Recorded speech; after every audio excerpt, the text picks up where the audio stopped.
দুইটা আড়াইটার দিকে এত পরিমাণ রোদ থাকে, রোদে দিয়ে হাঁটা মুশকিল হয়ে যায়।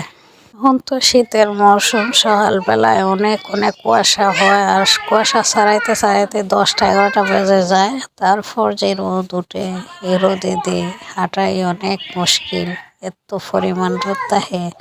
এখন দেখতে পারতেছেন রোদ, তারপরে অত রোদ না। আর যখন 12টা 2টা 3টা বেজে যায়, তখন এত পরিমাণ রোদ থাকে, হয় মুশকিল। হ্যালো এভরিওয়ান, আসসালামু আলাইকুম। আজকে আমি আবারও চলে গেছি আমার মেয়েকে আনার জন্য। আমার তো এমনি দিনের ভিতরে 4বার আসা যাওয়া আপ ডাউন করে, কারণ আমার মেয়ে তো আগেও বলছিলাম মাদ্রাসায় ভর্তি করছি, তাই সকালে একবার দিয়ে আসতে হয়, তারপর না আবার বিকেল টাইমে গিয়ে আনতে হয়। 4বার আপ ডাউন করে। সকালবেলা যখন নিয়ে যায় তখন এত পরিমাণ কুয়াশা থাকে, মুখে বলার মতো না। কুয়াশায় বের হওয়াই মুশকিল, তারপরও কি আর করার, নিয়ে তো যাইতেই হবে, কারণ বাচ্চা তো স্কুলে ভর্তি করতে। বাচ্চাদের লেখাপড়া করাইতে গেলে তো মাদের একটু কষ্ট করাই লাগে সবের বেলায়। তাই এখন আমি ওকে মাদ্রাসায় দিয়ে এখন বাড়ি যেতেছি আস্তে আস্তে। আর 3টা 2:30টার দিকে গিয়ে আবার নিয়ে আসবো ওরে।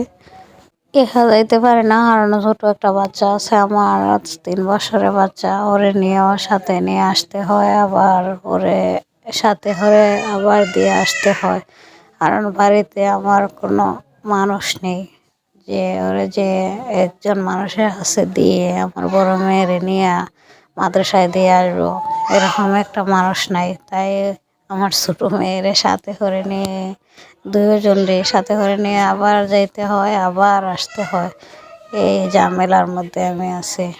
আর বাড়িতে যদি কোনো মেহমান হয়, মাঝের মধ্যে কোনো মেহমান চলে আসে, তারপর আমি ওই ছোটো মেয়েটারে ওদের কাছে রেখে তারপর দিয়ে আমি আমার বড় মেয়েরে আনতে যাই। ওই দেখেন আমার ছোটো মেয়ে আগে আগে চলে যেতেছে, ওর বোনরে আজ আনতে বলে। কারণ সবসময় আমার ফিট ছাড়ে না, কারণ ও যাইবে, বায়না ধরবে, মজা খাইবে, তাই বায়না ধরে, ও ফিট ছাড়ে না, ও যাইতেই হবে। তারপরে মাঝে মধ্যে ও বাড়িতে যদি কোনো মেহমান আসে, তাই ওর কাছে দিয়ে আমি লুকিয়ে বের হয়ে আমার মেয়েকে গিয়ে আনি, না এতে গিয়ে দিয়ে আসি। ওই অবস্থা কি। আর ছোটো মেয়ে ফিট ছাড়ে না, হেন জানা, কারণ ও সবসময় বায়না ধরবে আমি মজা খাবো, তাই আমি যাইতেই হবে। ও সবসময় ফাঁকা ফাঁকা কথা বলে যে না আম্মু আমি যাইতেই হবে, আমি মজা খাবো, আপিরে আনবে না, আপিরে নিয়ে দিয়ে আসবে না মাদ্রাসায়। ও সবসময় বায়না ধরবো, আর কি আর করার। তাই ওরে সাথে নিয়ে নিয়ে আমার বড় মেয়েরে নিয়ে দিয়ে আসবো, আবার নিয়ে আসবো, ওরে সাথে করে নিয়ে যাইতে হয়। আর মাঝের মধ্যে যদি আমার যা বাড়িতে থাকে, তাহলে আমি ওদের কাছে রেখে তারপর আমার মেয়েরে নিয়ে দিয়ে আসি, আবার গিয়ে নিয়ে আসি। ওই অবস্থা কি। কালকে আবার গেছিলাম ওরে লুকিয়ে, তারপর আমার মেয়েরে গিয়ে আনছি। কিন্তু সকালবেলায় ও বুঝে ফেলছে আমি যে ওরে নিয়ে যাব মাদ্রাসার মধ্যে, কারণ ও তো মজা খেতে পারে, তাই ও আমার সাথ ধরে।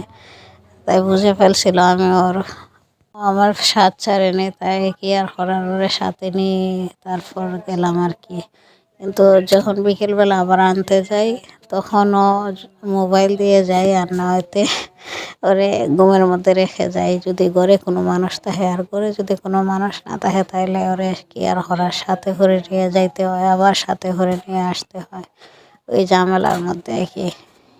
আর যে জায়গায় ওরে ভর্তি করছি, ওই জায়গাটা আমাদের জন্য একটু দূর হয়ে যায়, তারপরও গাড়ি দিয়ে গেলে 10 মিনিটের রাস্তা।